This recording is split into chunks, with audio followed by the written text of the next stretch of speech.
എൻ്റെ പ്രിയപ്പെട്ടവരെ, ഇന്ന് ജനുവരി മാസം 4-ാം തീയതി ശനിയാഴ്ച. എല്ലാവർക്കും എൻ്റെ സ്നേഹവന്ദനം.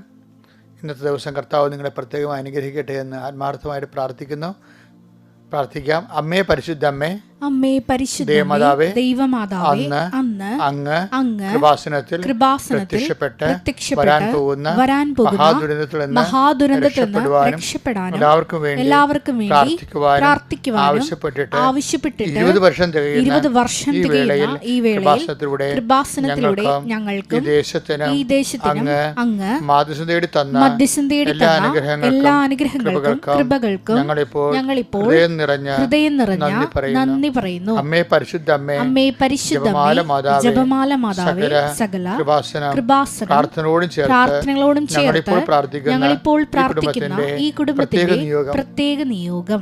ഇന്നത്തെ ആവശ്യം പറ മക്കളെ.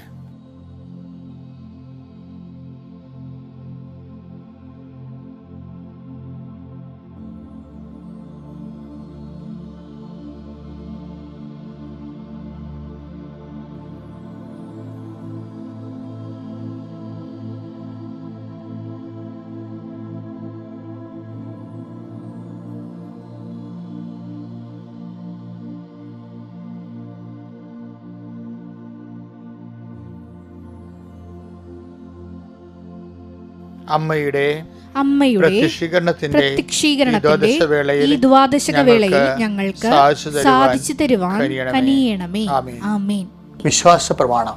സർവശക്തനായ പിതാവും ആകാശത്തിന്റെയും ഭൂമിയുടെയും സൃഷ്ടാവുമായ ദൈവത്തിൽ ഞാൻ വിശ്വസിക്കുന്നു. അവിടുത്തെ ഏകപുത്രനും ഞങ്ങളുടെ കർത്താവുമായ ഈശോ മിശിഹായിലും ഞാൻ വിശ്വസിക്കുന്നു. ഈ പുത്രൻ പരിശുദ്ധാത്മാവിനാൽ ഗർഭസ്ഥനായി കന്യകാമറിയത്തിൽ നിന്ന് പിറന്ന് പൊന്തിയോസ് പീലാത്തോസിന്റെ കാലത്ത് പീഡകൾ സഹിച്ച് കുരിശിൽ തറയ്ക്കപ്പെട്ട് മരിച്ച് അടക്കപ്പെട്ട് പാതാളങ്ങളിൽ ഇറങ്ങി മരിച്ചവരുടെ ഇടയിൽ നിന്ന് 3-ാം നാൾ ഉയർത്ത് സ്വർഗത്തിലേക്ക് എഴുന്നള്ളി സർവശക്തിയുള്ള പിതാവായ ദൈവത്തിന്റെ വലതുഭാഗത്തിരിക്കുന്നു. അവിടെ നിന്ന് ജീവിക്കുന്നവരെയും മരിച്ചവരെയും വിധിക്കുവാൻ വരുമെന്നും ഞാൻ വിശ്വസിക്കുന്നു. പരിശുദ്ധാത്മാവിലും ഞാൻ വിശ്വസിക്കുന്നു. വിശുദ്ധ കത്തോലിക്കാ സഭയിലും പുണ്യവാന്മാരുടെ ഐക്യത്തിലും പാപങ്ങളുടെ മോചനത്തിലും ശരീരത്തിന്റെ ഉയർപ്പിലും നിത്യമായ ജീവിതത്തിലും ഞാൻ വിശ്വസിക്കുന്നു. ആമേൻ. സ്വർഗ്ഗസ്ഥനായ ഞങ്ങളുടെ പിതാവേ, അങ്ങയുടെ നാമം പൂജിതമാകണമേ. അങ്ങയുടെ രാജ്യം വരണമേ. അങ്ങയുടെ തിരുമനസ് സ്വർഗത്തിലെ പോലെ ഭൂമിയിലും ആകണമേ. അന്നു വേണ്ടുന്ന ആഹാരം ഇന്ന് ഞങ്ങൾക്ക് തരണമേ. ഞങ്ങളോട് തെറ്റ് ചെയ്യുന്നവരോട് ഞങ്ങൾ ക്ഷമിക്കുന്നത് പോലെ ഞങ്ങളുടെ തെറ്റുകൾ ഞങ്ങളോടും ക്ഷമിക്കണമേ.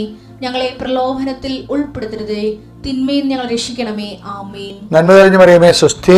കർത്താവ് അങ്ങയുടെ കൂടെ സ്ത്രീകളിൽ അങ്ങ് അനുഗ്രഹിക്കപ്പെട്ടവളാകുന്നു. അങ്ങയുടെ ഉദരത്തിൻ ഫലമായി ഈശോ അനുഗ്രഹിക്കപ്പെട്ടവനാകുന്നു. പരിശുദ്ധ മറിയമേ, തമ്പുരാന്റെ അമ്മേ, പാപികളായ ഞങ്ങൾക്ക് വേണ്ടി ഇപ്പോഴും ഞങ്ങളുടെ മരണസമയത്തും തമ്പുരാനോട് അപേക്ഷിക്കണമേ. ആമേൻ. എൻ്റെ കർത്താവ്, നിന്റെ ഉന്നതമായ നാമത്തിന് സ്വസ്ഥം ചെയ്യുന്നു. ഇന്നത്തെ ദിവസം അങ്ങയിൽ ആശ്രയിക്കുന്ന മക്കളെ അങ്ങ് അനുഗ്രഹിക്കണമേ. കർത്താവെ, നിന്റെ വിശുദ്ധ പൗരോഹിത്യത്തെ മഹത്വപ്പെടുത്തണമേ. കർത്താവെ, സഭയിലുള്ള സാന്നിധ്യം നീ പ്രകടമാക്കണമേ. അമ്മേ, പരിശുദ്ധമേ, ദേവമാതാവേ, എല്ലാ മക്കൾക്കും വേണ്ടി മധ്യസ്ഥം വഹിക്കണമേ. കർത്താവ്, ഇന്ന് ഞങ്ങൾ സഞ്ചരിക്കുന്ന വീഥികൾ നീ ആശീർവദിക്കണം.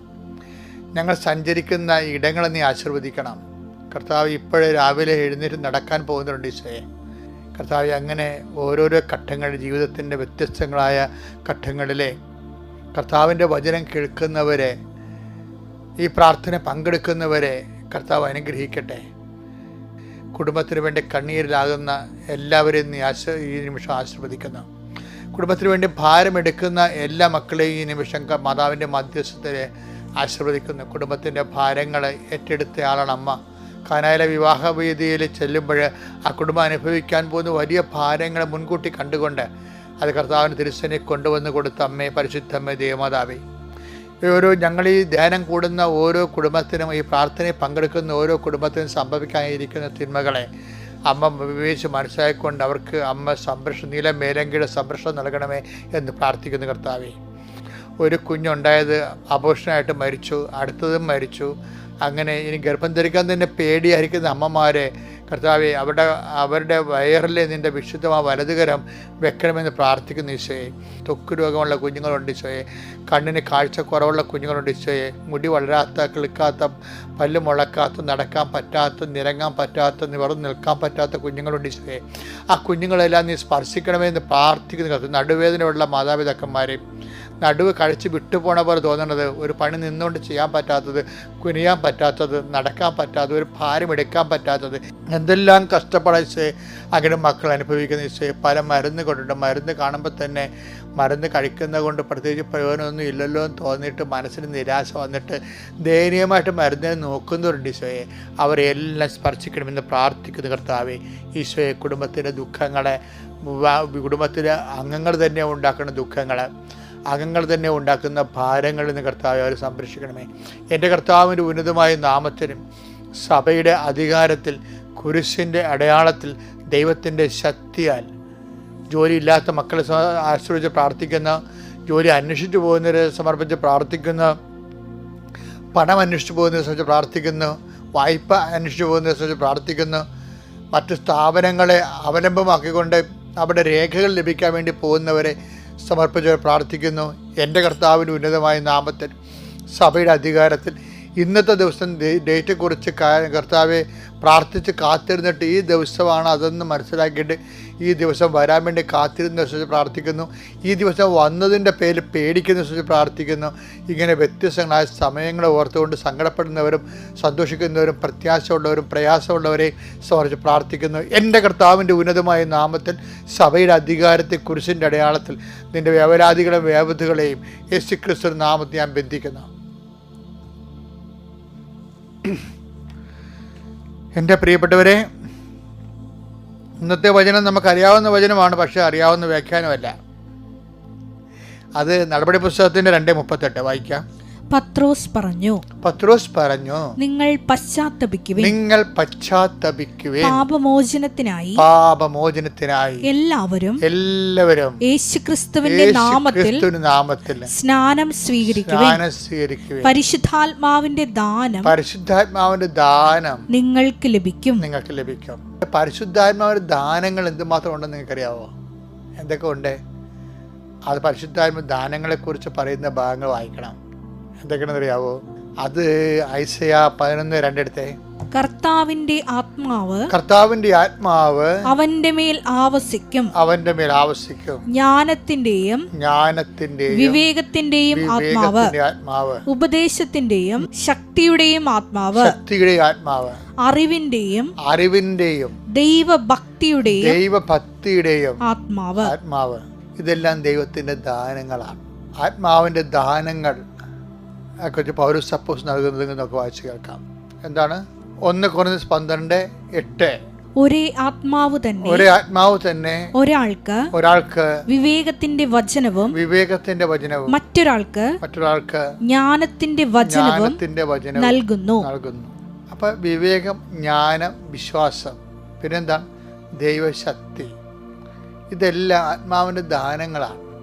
അതാണ് പത്രോസ് പറയണത്, നിങ്ങൾ പശ്ചാത്തപിക്കുവിൻ, പരിശുദ്ധാത്മാവിൻ്റെ ദാനങ്ങൾ നിങ്ങൾക്ക് ലഭിക്കുമെന്ന് പറഞ്ഞു. വിവേകം, ജ്ഞാനം, വിശ്വാസം, ദൈവഭയം മുതലായ ദാനങ്ങൾ. നമ്മുടെ ആധ്യാത്മിക ജീവിതത്തിന് ഏറ്റവും പ്രധാനപ്പെട്ടതാണ് പരിശുദ്ധാത്മാവിൻ്റെ ദാനങ്ങൾ. ഈ ദാനങ്ങളെ കൊണ്ടാണ് ജീവിതം നയിക്കപ്പെടേണ്ടത്. ദൈവഭയം ഉണ്ടാകണം, പിന്നെ വിശ്വാസം ഉണ്ടാകണം, പിന്നെ ശക്തി എന്ന് പറഞ്ഞാൽ നമ്മൾ തളർന്നു പോകാത്ത അവസ്ഥ. എന്തെങ്കിലും വന്നു കഴിഞ്ഞാൽ നമ്മൾ തളർന്നു പോകത്തില്ല, നമുക്കൊരു ബലം കിട്ടും, ആന്തരികമായ ബലം കിട്ടും. ഇങ്ങനെ ഉണ്ടെങ്കിലാണ് ദൈവാത്മാവാൽ നമ്മൾ നയിക്കപ്പെടുന്നു എന്ന് പറയണത്. അങ്ങനെ ഉണ്ടെങ്കിലാണ് റോമർ 8:14 ഇല്ല, ദൈവാത്മാവിനാൽ നയിക്കപ്പെടുന്നവർ ദൈവത്തിൻ്റെ മക്കളാണ്. അപ്പം അങ്ങനെ ഉണ്ടെങ്കിലാണ്, ഈ ദാനങ്ങൾ ഉണ്ടെങ്കിൽ മാത്രമേ നമുക്ക് ദൈവ ആത്മാവിനാൽ നയിക്കപ്പെടുന്നു എന്നോ ദൈവത്തിൻ്റെ മക്കളാണെന്ന് പറയാൻ പറ്റത്തുള്ളൂ. അപ്പോൾ ബൈബിൾ വളരെ സൂക്ഷ്മതയോടെ ഈ വിഷയങ്ങൾ കൈകാര്യം ചെയ്യണത്. നമുക്കതിനെക്കുറിച്ച് വലിയ പഠനങ്ങൾ കുറവാണെന്ന് മാത്രമേ ഉള്ളൂ. നമ്മളൊക്കെ ഒരുതരം നമസ്കാര ജീവികളല്ലേ, കുറച്ച് നമസ്കാരം പഠിച്ച് അങ്ങനെ ക്രിസ്തീയത ആചരിച്ച് പോകുന്ന ആൾക്കാർ. പക്ഷേ നിങ്ങൾ ഓർക്കണം, ഇങ്ങനെ പണ്ടത്തെ വിദ്യാഭ്യാസം അല്ലല്ലോ ഇന്ന് നമുക്ക് ലഭിക്കണത്. പണ്ട് ചില ആൾക്കാർ പറഞ്ഞല്ലേ, എന്നാത്തിനാ 5ാം ക്ലാസ് പഠിച്ചാൽ മതി, വണക്കമാസം പുസ്തകം വായിച്ചാൽ മതി, കൊന്ത എലിയാ മതി എന്ന് പറയല്ലേ. ആ കാലം കഴിഞ്ഞു പോയില്ലേ? അതുപോലെ തന്നെയാണ് ആധ്യാത്മിക മേഖലകളിലും ആ നമസ്കാരത്തിൻ്റെനേക്കാൾ വചനത്തിൻ്റെ ആധ്യാത്മിക അറിവുകൾ നമ്മൾ സമ്പാദിക്കാൻ കാലം നമ്മളെ നിർബന്ധിക്കുന്നുണ്ട്. അത് കാലത്തിനും നിർബന്ധം, ദൈവത്തിനും നിർബന്ധമായതുകൊണ്ട് തന്നെയാണ് നമ്മൾ ഇതുപോലെയുള്ള വചന ശുശ്രൂഷകൾ വിടാതെ കൂടുകയും ആത്മാവ് വളരുകയും ചെയ്യുന്നതനുസരിച്ചുകൊണ്ട് നമ്മൾ ആർജിക്കുന്ന കൃപ അറിഞ്ഞുകൊണ്ടാണ് അനുസരിച്ചാൽ നമുക്ക് മഹത്വം ലഭിക്കുന്നത്. ഞാനിപ്പോൾ അതിലോട്ട് അധികം പോകുന്നില്ല, ഞാൻ തിരിച്ചു വരികയാണ്. നിങ്ങൾക്കറിയാമല്ലോ, അതായത് ഇപ്പം നമ്മൾ ആദ്യം എന്താ പറഞ്ഞത്, പരിശുദ്ധാത്മാവിൻ്റെ ദാനങ്ങൾ നിങ്ങൾക്ക് ലഭിക്കുന്നു. പൗലോസ് നിങ്ങൾ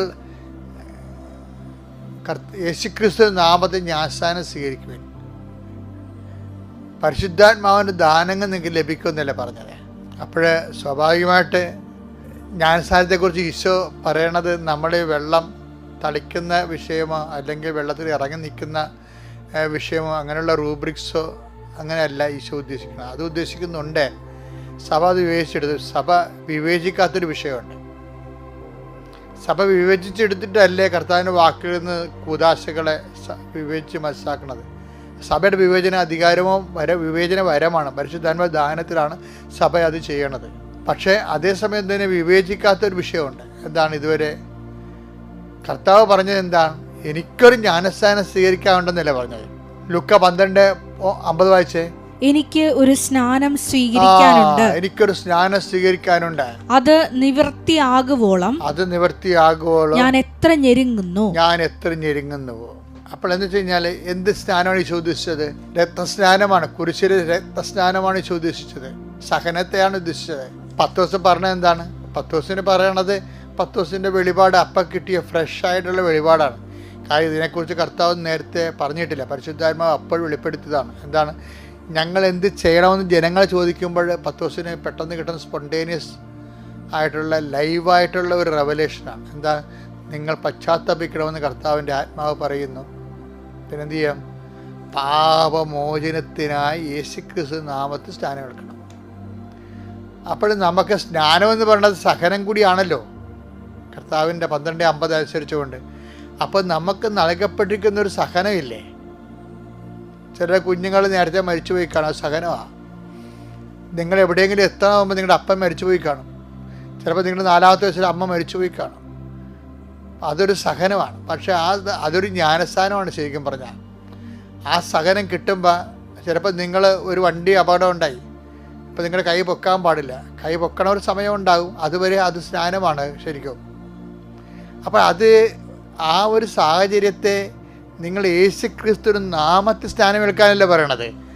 ആ നിങ്ങളുടെ സഹനത്തെ, ഈ സിറ്റുവേഷനെ, ആ സാഹചര്യത്തെ നിങ്ങളെ യേശുക്രിസ്തുവിൻ്റെ നാമത്തിലാണ് എടുക്കണമെന്നുണ്ടെങ്കിൽ അത് ജ്ഞാനസ്ഥാനമായിട്ട് മാറുകയും പരിശുദ്ധാത്മാവിൻ്റെ ദാനങ്ങൾ നമുക്ക് ലഭിക്കാൻ ഇടയാവും. എന്താണ്? ഭക്തി, പിന്നെന്താണ്? വിശ്വാസം, പിന്നെന്താണ്?